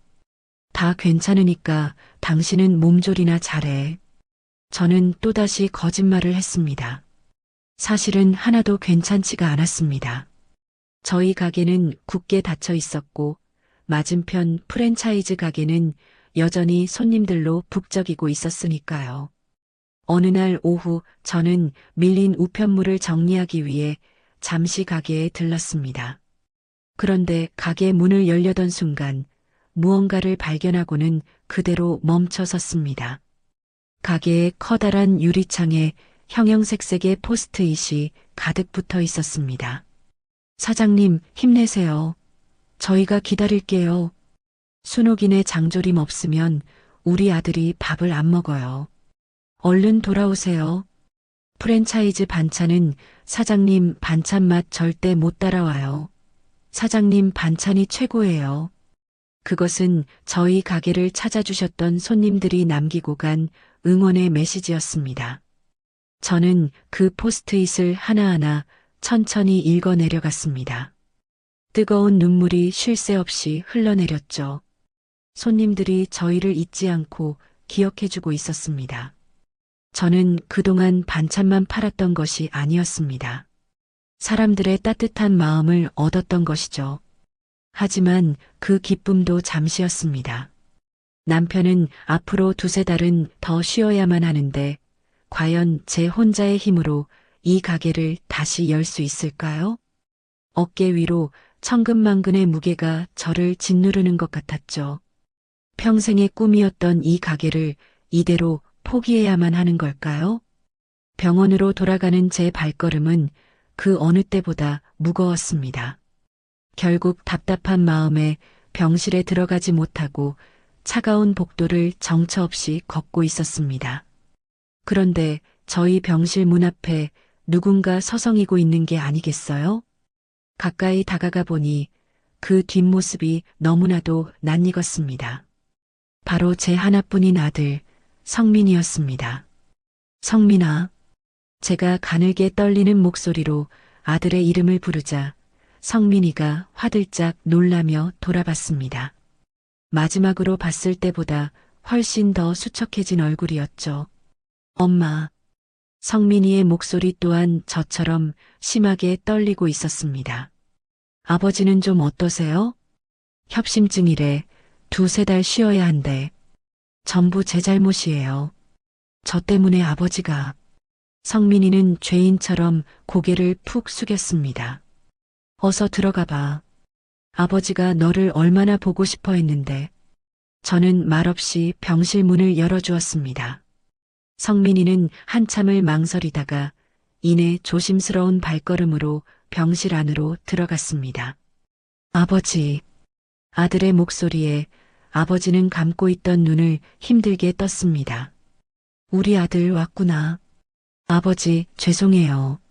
제가 정말 잘못했어요. 성민이는 아버지의 손을 붙잡고 참았던 눈물을 왈칵 쏟아냈습니다. 뜨거운 눈물이 아버지의 손등 위로 뚝뚝 떨어졌죠. 괜찮다, 아들. 괜찮아. 남편은 앙상하게 마른 손을 들어 아들의 머리를 다정하게 쓰다듬어 주었습니다. 성민이는 어린아이처럼 한참 동안 소리내어 울었고 그 모습을 지켜보던 제 눈에서도 뜨거운 눈물이 흘러내렸습니다. 그렇게 1시간쯤 지났을까요? 조용히 병실 문이 열리며 낯익은 얼굴이 들어왔습니다. 바로 며느리 지선이었습니다. 백화점 쇼핑백을 주렁주렁 달고 다니던 예전의 화려한 모습은 온데간데 없었죠. 화장기 하나 없는 수수한 옷차림이었습니다. 어머님, 지선이는 저를 보자마자 깊이 고개를 숙였습니다. 어서 들어오너라. 죄송합니다, 어머님. 정말 죄송합니다. 지선이는 연신 죄송하다는 말만 되풀이했습니다. 다 지난 일이야. 그만하고 어서 네 아버님께 가봐. 지선이는 그제야 조심스럽게 병실 안으로 들어섰습니다. 그리고 침대에 누워있는 남편을 보자마자 참았던 눈물을 터뜨렸죠. 아버님, 죄송해요. 저희가 정말 큰 죄를 지었어요. 괜찮다, 얘야. 이렇게 다들 와주었으니 나는 괜찮아. 남편은 그런 며느리를 보며 희미하게 미소 지었습니다. 그날 저희 네 식구는 병실에서 아주 오랜 시간을 함께 했습니다. 그동안 잊고 지냈던 따뜻한 가족의 온기가 병실 안을 가득 채우는 것 같았죠. 며칠 뒤 남편의 건강은 눈에 띄게 좋아졌습니다. 의사 선생님도 곧 퇴원해도 좋다고 하셨죠. 그날 저녁 성민이가 저를 복도로 조용히 불렀습니다. 엄마, 이거 좀 받아주세요. 성민이는 제게 하얀 봉투 하나를 내밀었습니다. 이게 뭐냐? 돈이에요. 돈? 무슨 돈? 저희 살던 집을 줄여서 이사 갔어요. 그리고 제가 퇴근하고 틈틈이 아르바이트도 좀 했고요. 뭐라고? 네가 아르바이트를 했다고? 저는 너무 놀라 되물었습니다. 네. 아버지 병원비랑 가게 다시 여실 때 운영 자금으로 보태 쓰세요. 아니야. 이건 너희가 힘들게 번 돈인데 내가 어떻게 받아? 너희 생활하는데 보태 쓰렴. 저는 극구 사양하며 봉투를 밀어냈습니다. 엄마, 제발 받아주세요. 이번 한 번만이라도 저희가 부모님께 힘이 되어드리고 싶어요. 성민이의 눈에서 또다시 뜨거운 눈물이 흘러내렸습니다. 성민아, 엄마 아빠한테 너무 못된 짓만 했어요. 이제라도 사람 구실 좀 하면서 살고 싶어요. 괜찮아. 너희는 너희 인생을 살아야지. 엄마, 제발이요. 이거라도 받지 않으시면 제 마음이 너무 무거워서 견딜 수가 없어요. 성민이는 제 손에 억지로 봉투를 쥐어주었습니다. 저는 결국 그 봉투를 받아들었고 더 이상 흐르는 눈물을 참을 수가 없었죠. 11월 중순, 드디어 남편이 건강한 모습으로 퇴원했습니다. 여보, 우리 이제 가게 문 다시 열어야지? 남편이 집으로 돌아오자마자 말했습니다. 무슨 소리야? 아직은 더 푹 쉬어야 해. 아니야. 나 이제 괜찮아. 하루 종일 카운터에 앉아서 손님들하고 이야기나 나누지 뭐. 남편은 저를 안심시키려는 듯 환하게 웃었습니다. 저는 그제야 용기를 냈습니다. 가게 유리창을 가득 메웠던 손님들의 따뜻한 응원의 포스트잇이 떠올랐기 때문이죠. 그리고 아들 성민이가 건네준 묵직한 돈 봉투도 있었습니다. 저는 가게 문을 활짝 열었습니다. 그리고 문 앞에 새로운 안내문을 붙였죠. 순옥이네, 기다려주셔서 감사합니다. 오늘부터 다시 문 엽니다. 그러자 거짓말처럼 손님들이 하나둘씩 다시 찾아오기 시작했습니다. 사장님, 저희 얼마나 기다렸다고요? 몸은 이제 괜찮으세요? 얼마나 걱정했는지 몰라요. 사장님 없는 동안 입맛 없어서 혼났어요. 다시는 아프지 마세요. 손님들은 마치 자기 일처럼 저희를 반갑게 맞아주었습니다. 남편은 약속대로 카운터 의자에 앉아 손님들과 정다운 이야기를 나누었죠. 아이고, 사장님. 얼굴이 많이 좋아지셨네요. 그럼요. 다 여러분 덕분입니다. 남편의 얼굴에는 오랜만에 환한 웃음꽃이 피었습니다. 그날 저녁 퇴근한 성민이가 가게로 곧장 달려왔습니다. 엄마, 저 왔어요. 어이구, 우리 아들. 어서 와라. 퇴근하고 바로 왔어요. 늦었지만 지금부터라도 제가 배달 도와드릴게요. 아니다. 너도 하루 종일 일해서 피곤할 텐데. 아니에요, 엄마. 이건 제가 좋아서 하는 일인걸요. 성민이는 익숙하게 배달 가방을 메고 밖으로 나갔습니다. 다음 날 성민이는 웬 노트북을 한 대 들고 와서 제 앞에 펼쳐 보였습니다. 엄마, 이것 좀 한번 보세요. 이게 다 뭐니? 제가 우리 가게 온라인 주문 페이지를 한번 만들어 봤어요. 화면에는 저희 가게의 정겨운 사진과 먹음직스러운 반찬 메뉴들이 가지런히 정리되어 있었습니다. 이제부터는 인터넷으로도 주문을 받을 수 있어요. 제 전공이 원래 마케팅이잖아요. 그런 걸로 정말 주문이 들어온단 말이니? 당연하죠, 엄마. 요즘은 다 이렇게 장사해요. 성민이는 신이 나서 제게 이것저것 설명해 주었습니다. 순옥이네 진짜 집밥. 이제 집에서 편안하게 받아보세요라고 광고 문구도 멋지게 넣어봤어요. 이야, 우리 아들 대단한데. 카운터에 앉아있던 남편이 감탄하며 말했습니다. 이걸 SNS에도 쫙 뿌려서 동네에 널리 홍보할 거예요. 두고 보세요. 성민이는 자신감 넘치는 얼굴로 핸드폰을 만지작거렸습니다. 며칠 뒤에는 지선이도 가게를 찾아왔습니다. 어머님, 저 왔어요. 그래, 어서 오너라. 저 드릴 말씀이 있어요, 어머님. 뭔데 그러니? 사실은 저 다니던 회사 그만뒀어요. 뭐라고? 멀쩡히 잘 다니던 회사를 왜 그만둬? 저는 깜짝 놀라 물었습니다. 앞으로는 어머님 가게 일 도와드리고 싶어서요. 안 된다. 너는 네 앞가림을 해야지. 어떻게 이런 꾸준 일을 하려고 그래. 아니에요, 어머님. 이건 제가 정말로 하고 싶어서 내린 결정이에요. 지선이는 제 손을 꼭 잡았습니다. 제가 그동안 너무 어리고 철이 없었어요. 이제라도 어머님께 제대로 인생을 배우고 싶어요. 지선이의 눈에서 뜨거운 눈물이 뚝뚝 떨어졌습니다.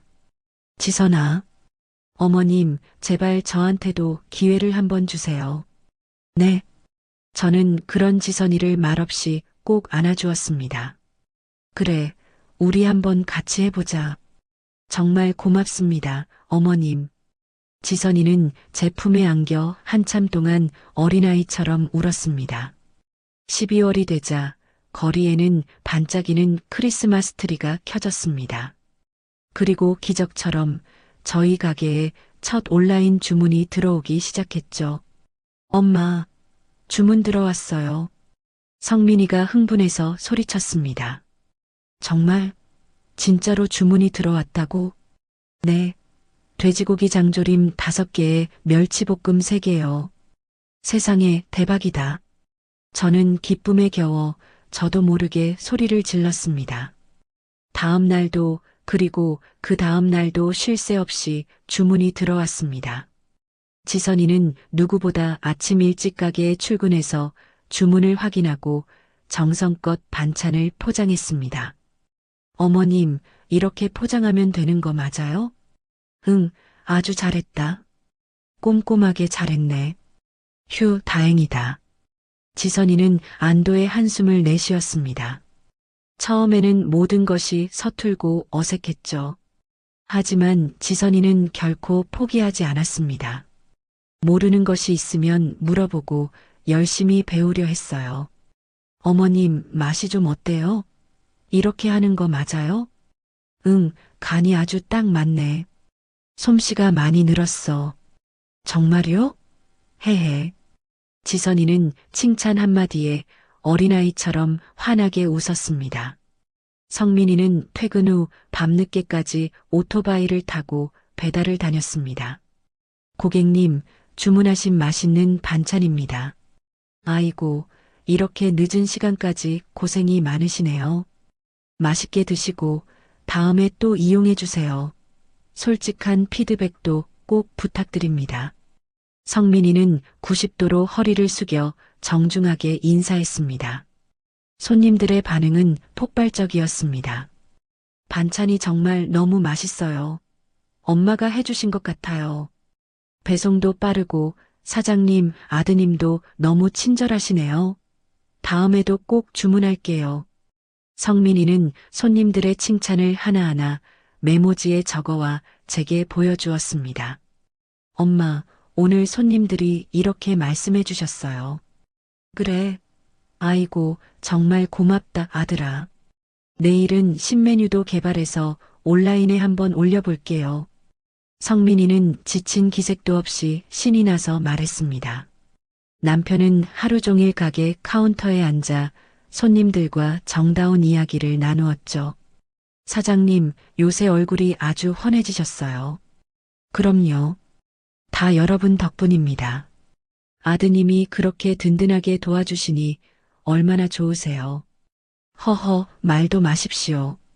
요즘 우리 아들 보는 맛에 삽니다. 남편은 뭐가 그리 좋은지 입이 귀에 걸려 있었습니다. 손님들도 그런 저희 가족의 모습을 보며 흐뭇하게 웃었습니다. 가족이 다 함께 일하시니 정말 보기 좋네요. 그러게 말이에요. 저도 그 모습을 보며 행복한 웃음을 지었습니다. 맞은편 프랜차이즈 가게는 여전히 잘 되고 있었지만 우리는 더 이상 그 가게를 신경 쓰지 않았습니다. 저희에게는 그들에게 없는 아주 특별한 무기가 있었으니까요. 바로 온 가족의 사랑과 정성이 듬뿍 담긴 진짜 손맛이었죠. 저희 가게를 떠났던 손님들도 하나둘씩 다시 찾아오기 시작했습니다. 역시 이 맛이야. 사람 손맛은 기계를 절대 따라올 수가 없네요. 여기가 바로 진짜 집밥 맛집이에요. 손님들의 진심 어린 칭찬에 저는 다시 일어설 힘을 얻었습니다. 저희 가족은 함께 힘을 모아 절체절명의 위기를 이겨냈습니다. 그리고 그 과정 속에서 저희는 비로소 진정한 의미의 가족이 되어가고 있었습니다. 어느 추운 겨울날 저녁이었습니다. 가게 문을 닫고 저희 네 식구는 오랜만에 함께 저녁을 먹기로 했죠. 네 식구는 가게의 작은 테이블에 옹기종기 둘러앉았습니다. 지선이가 직접 끓인 구수한 된장찌개를 뚝배기째로 들고 왔습니다. 제가 오늘 한번 끓여봤어요. 어머님께 배운 대로 했는데 입에 맞으실지 모르겠네요. 어디 내가 한번 맛을 볼까? 저는 기대하는 마음으로 국물을 한 숟가락 떠서 맛을 봤습니다. 이야, 이거 정말 맛있는데? 정말요, 어머님? 그럼 아주 간도 딱 맞고 깊은 맛이 나네. 청출어람이야. 지선이는 제 칭찬에 얼굴이 발그레해졌습니다. 그때 성민이가 조심스럽게 입을 열었습니다. 엄마, 아빠, 그동안 저희가 정말 죄송했습니다. 지난 일을 뭘 또 새삼스럽게. 지선이도 눈시울을 붉히며 말을 이었습니다. 어머님이 설날 아침에 컵라면을 내오셨을 때 솔직히 처음에는 너무 화가 나고 서운했어요. 그랬을 테지. 하지만 집에 돌아와서 곰곰이 생각해보니 그동안 제가 얼마나 이기적이고 뻔뻔하게 굴었는지 깨닫게 되더라고요. 지선이는 손등으로 눈물을 닦았습니다. 특히 저희 친정엄마가 어머님을 찾아가서 소란을 피우셨다는 이야기를 전해 듣고는 너무 부끄럽고 죄송해서 차마 두 분 얼굴을 뵐 면목이 없었어요. 저는 그제야 모든 것을 알 수 있었습니다. 그동안 왜 아이들이 저희에게 연락 한 통 하지 못했는지를 말이죠. 남편이 그런 며느리를 보며 조용히 말했습니다. 얘야, 다 지나간 일이다. 이제부터는 우리 모두 함께 새로운 시작을 하는 거야. 저는 그런 성민이와 지선이의 손을 따뜻하게 잡아주었습니다. 그리고 어머님, 아버님 드릴 말씀이 있어요. 지선이가 주저하며 입을 열었습니다. 응? 무슨 말인데? 저희 어쩌면 곧 좋은 소식이 있을 것 같아요. 지선이가 살며시 자신의 배를 쓰다듬으며 말했습니다. 제 눈이 동그래졌습니다. 아직 병원에 가본 건 아니라 확실하진 않지만 거의 확실한 것 같아요. 세상에, 지선아. 저는 저도 모르게 지선이의 손을 꼭 잡았어요. 기쁨의 눈물이 뺨을 타고 주르륵 흘러내렸습니다. 아이고, 축하한다. 정말 잘 됐다. 남편도 한박웃음을 지으며 말했습니다. 이거야말로 정말 최고의 선물이네. 감사합니다. 어머님, 아버님. 지선이의 눈에도 어느새 눈물이 그렁그렁 맺혀 있었어요. 저희는 그날 밤 늦게까지 행복한 이야기를 나누었습니다. 제 인생에서 가장 따뜻하고 행복한 밤이었죠. 그로부터 다시 3년이라는 세월이 흘렀습니다. 저와 남편은 가게를 성민이 내외에게 물려주기로 했어요. 이제 이 가게는 너희가 맡아서 하렴. 네. 엄마, 아빠, 정말 괜찮으시겠어요? 그럼 괜찮고 말고. 우리도 이제 쉴 때가 됐지. 남편이 허허 웃으며 성민이의 어깨를 두드렸습니다. 성민이와 지선이는 저희의 기대를 저버리지 않고 가게를 훨씬 더 크게 키워냈어요. 어느새 순옥이네 2호점까지 문을 열었습니다. 엄마, 지금 주문이 너무 많이 들어와서 난리가 났어요. 성민이가 전화를 통해 신이 나서 소리쳤습니다. 그래. 아이고, 우리 아들 대단하네. 이게 다 엄마 덕분이죠. 엄마 손맛을 다들 알아주는 거라고요. 무슨 소리야? 다 너희가 열심히 한 덕이지. 저는 가슴 벅찬 뿌듯함을 느꼈습니다. 어느 날 아들의 가게를 가보니 맛있는 반찬을 사려는 손님들로 가득 차 있었죠. 그때 제 눈에 한쪽 벽면에 걸린 액자가 들어왔습니다. 궁금한 마음에 가까이 다가가 보았어요. 액자 안에는 컵라면 4개가 나란히 찍힌 사진이 있었습니다. 그리고 그 사진 아래에는 작은 글씨가 적혀 있었어요. 새로운 시작, 2023년 설날. 저는 그 글씨를 보며 저도 모르게 미소를 지었습니다. 그때 지선이가 3살 된 손주를 안고 제 곁으로 다가왔어요. 어머님, 뭐 보세요? 아니, 그냥 저 사진 보고 있었어. 어머님, 저는 저 사진 볼 때마다 정신이 번쩍 들어요. 그래. 네. 우리가 얼마나 힘들었는지, 그리고 얼마나 큰 잘못을 했었는지 잊지 않으려고요. 절대 교만하지 말고 지금 이 행복에 감사하며 살아야겠다고 매일 다짐하게 돼요. 지선이가 어느새 훌쩍 자라 어른스러운 목소리로 말했습니다. 그래, 아주 잘 생각했다. 우리 며느리. 맞아요. 그 컵라면은 저희 가족에게 아픔이 아니었습니다. 모든 것을 새로 시작하게 해준 전환점이었죠. 저희 가족에게 세상 가장 값진 선물이었어요. 그때 가게 밖에서 오토바이 시동 거는 소리가 들렸습니다. 푸릉. 성민이가 배달을 가기 위해 오토바이에 올라타고 있었어요. 여보, 나 다녀올게. 응, 운전 조심해서 다녀와요. 지선이는 가게 밖으로 나가 손을 흔들어 주었습니다. 저는 그 평화로운 광경을 가만히 바라보았어요. 가슴속 깊은 곳에서부터 따뜻한 온기가 차올랐습니다. 남편이 제게로 다가와 제 손을 가만히 잡았습니다. 여보, 행복해? 응, 나 지금 정말 행복해. 저는 남편의 손을 마주 꼭 잡았습니다. 인생의 최고 맛은 바로 사랑이었습니다. 그리고 그 사랑은 때로는 보잘것없는 컵라면 4개에서도 시작될 수 있다는 것을 깨달았죠. 저희 가족은 그렇게 진짜 행복을 찾았습니다. 하늘을 올려다보니 어느새 밤하늘에 별이 총총히 떠 있었습니다. 참으로 감사한 하루였습니다. 그리고 감사한 인생입니다. 저희 가족의 이야기는 여기서 끝이 납니다. 하지만 저희 가족의 행복은 앞으로도 계속될 거예요. 컵라면 4개로 시작된 저희 가족의 이야기. 지금까지 들어주신 여러분 정말 고맙습니다. 끝까지 들어주신 분이 계시다면 잘 들었다고 댓글 하나만 남겨주세요. 감사합니다.